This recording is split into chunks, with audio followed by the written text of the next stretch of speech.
చూడండి అసలు ఎంత నీట్గా కార్వింగ్ చేశారు అప్పట్లోనే.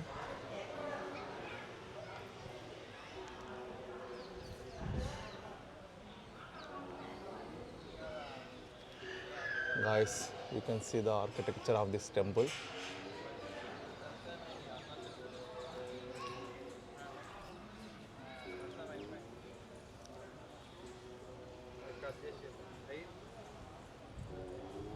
ఎటు చూసినా గోపురాలే ఉన్నాయి.